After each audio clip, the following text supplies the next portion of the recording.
Yo, what's going on everybody? My name is Ian, welcome back to the channel for another daily Arena of Valor gameplay, and in this video, I decided to revisit the Violet after the 3.0 because the new Dimensional Breaker skin. This skin is beautiful, and if you guys are already going to ask, I know you will in the comments, this was a $30 skin for me. I know people have spent a lot less, I know people who have spent a lot more. So I think I got pretty lucky, to be honest, for 30 bucks. You know, it's an amazing skin. I really like the animations, especially the roll. You know, it's very cool. Second skill is pretty cool as well. You'll see it in a second as I use it right there. It's like a little bomb. And the towers actually are supposed to change. In ranked, it doesn't actually change. It's a little bit of a glitch right now. I'm not sure if it's only for North American servers. That's actually what I've heard. I've heard it works in every other server.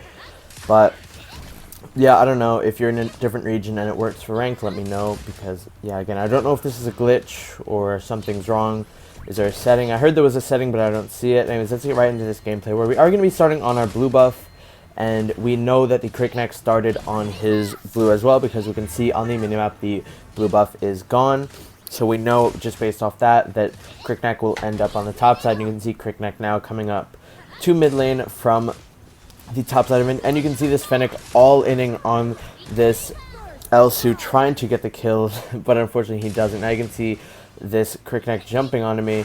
Violet, you can see running down, trying to catch up to me, but she is not able to get me. And look at this, guys. I turned into an ice sculpture for a quick second because of that Diochan. I'm actually able to get another kill onto that Diochan. She stayed for a bit too long. We're actually going to pre-order our boots there. Of course, on every ADC jungle, you want to be pre-ordering your boots right after your second tier jungle item. Never go for your third tier jungle item right away. I see people do this with Lindis. I see people do it with Violet, and it's not good. There you can see the Baldum dragged out the dragon a little bit. I did not expect that. We actually missed our ult completely. Good thing we saved up our punish, so we had both as a backup. That's why I love Violet a lot, to be honest. For dragons, she's very good at securing them. And right now, guys, I'm thinking about where this Crickneck is. You guys requested that I make a jungle tracking video, and I will get to that soon, but right now you can just learn. It's all really about knowing where they first started their buff. If you know that, then you can track them throughout the game. So now that we know that Crickneck started from his blue, he's going to his red, he's going to do the exact same thing, similar to what we are doing. He is going from his blue to his red right now. And you can see he's at top lane right now, going to get a gank onto the Irie. I think he went from blue to ganking the top lane, and now he's just going to be going back into his jungle, because there's no way he would have cleared it in that short amount of time.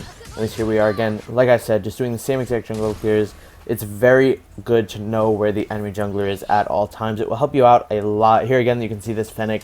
The Elsu is going to be moving up a little bit, and this Fennec just likes to all in completely. His death sickle actually saves him there for a second. He actually catches the Elsu out this time, and the Elsu does die, but thankfully I am going to be able to kill the Fennec. And that is just going to make us 3-0 in this game already. Very, very good.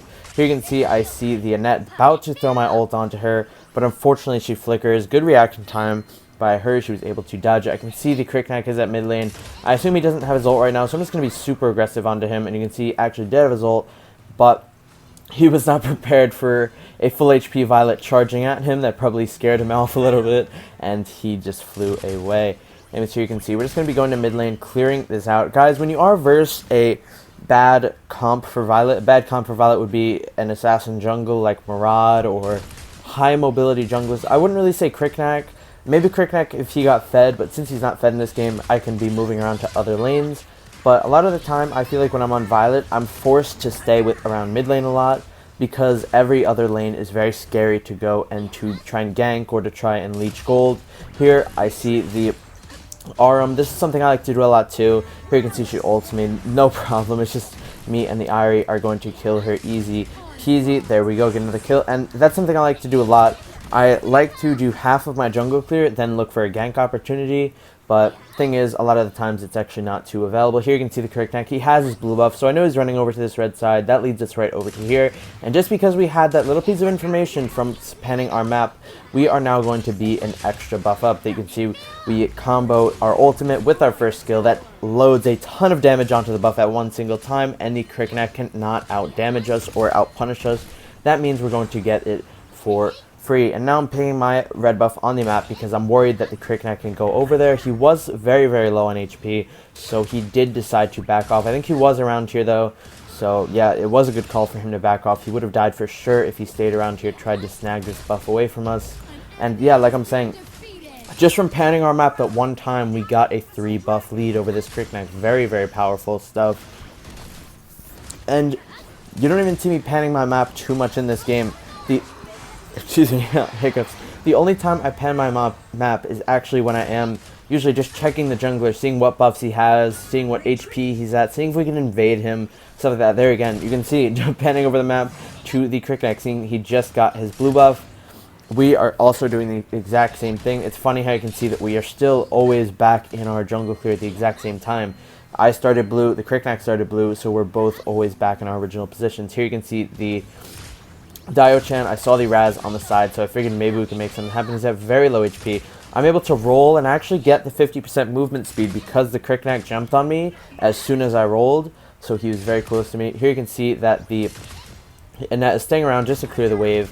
And I'm thinking that maybe we can kill her. So you can see I'm trying to run up, but I also think that this Annette is trying to roam as well.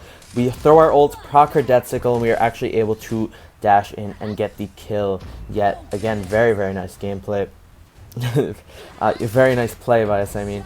Anyways, here you can see that we are just poking out this Dio-chan so hard, who's trying to defend her tower. The Elsu gets a nice snipe, and all the meanwhile, we were waiting for this red buff to spawn. I don't necessarily track the buff timers exactly, like, okay, the buff will spawn at this time, at this time, at this time. I kind of just get the feeling, like, at this point, I get the feeling that the blue buff is spawning because it's been a while, and that's just, I don't know, it's just something that I feel after so many games of playing. Here you can see it's Annette trying to actually poke me out, and she is just taking so much damage from all of our crits. We are very, very fed in this match. We have a ton of kills here. Again, another kill that makes for a double kill, and all the meanwhile, like I said, we are just waiting for the blue buff to spawn. We're able to get that. If you guys want that jungle clear, remember, again, just make a comment.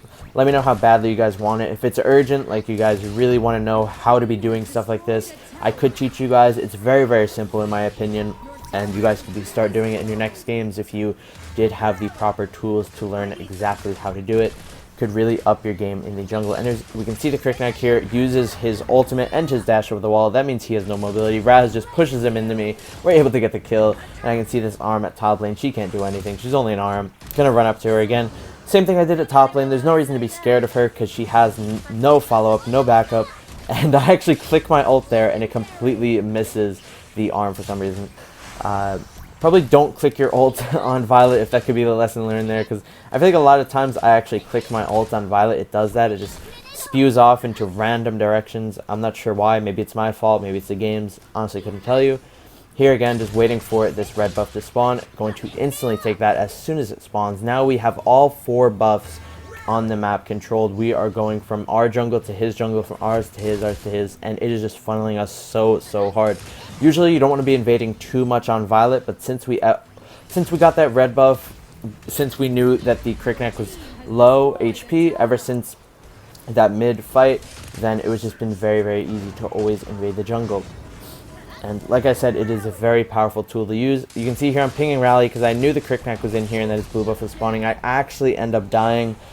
I don't know whose fault that was, my team or me, but you can see I was just standing around there. I knew the Cricknack was there because I also knew that his blue buff was spawning, but unfortunately it was a little bit too short notice and my team did not notice, and that resulted in me dying, and my team actually ends up dying as well. You can see the Baldwin there tries to be greedy, but they don't have the damage without me, so they're not going to be able to get the kill onto anyone except for the Cricknack, who was already a little bit low for me.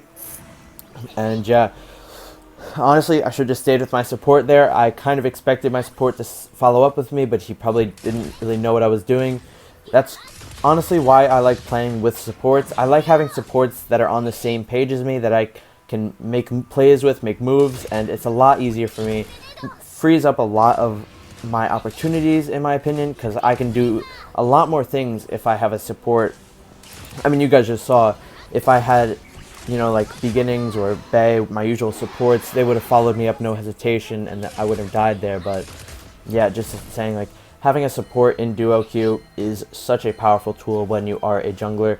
You can see we're just going to be trying to poking this Crickneck. I knew that he was going to be going and trying to clear that wave. I actually walk into the bush here straight into an arm. We also get frozen from Douch, and we almost end up dying there, but thankfully we do not, and now we are not dead. We're just going to unleash some sick damage onto them. I see the Crickneck coming up from mid, and thankfully we did see him, because if we did not notice that and acknowledge it, we would have died for sure. He would have came behind us, gave us a quick kill, and that would have been the end of it. Now you can see, though, that since I am alive, we're going to be able to push some towers down, hop over the wall to see if we can kill that Fennec, but unfortunately, he does not want to get one shot. He knows what will happen, but it's a little bit too late for that now. I throw my ult, and we're actually able to get that kill onto the Fennec, which is going to make for a very nice KDA in this game, 12-1 and 5 as soon as the match ends. Good game, very well played by us. Most of the game, honestly, we were just jungle tracking, and it always starts with that first buff. If you don't know the first buff, then just see where the enemy jungler ganks, and you can kind of piece the puzzle together. If they gank top lane, they probably started blue buff. If they gank bot lane, they probably started red buff. Anyways, if you guys learned something new or enjoyed the video, make sure to subscribe by clicking the little circle in the middle of your screen. If you're already subscribed, make sure to turn on your notifications so you catch every new video and every new stream. I stream every day on YouTube from 5 p.m. Eastern to around 10 p.m. Eastern. Anyways, I really hope you guys enjoyed this video, and I'll talk to you all very, very soon in the next Arena of Valor gameplay. See you until then. Have a great rest of your day.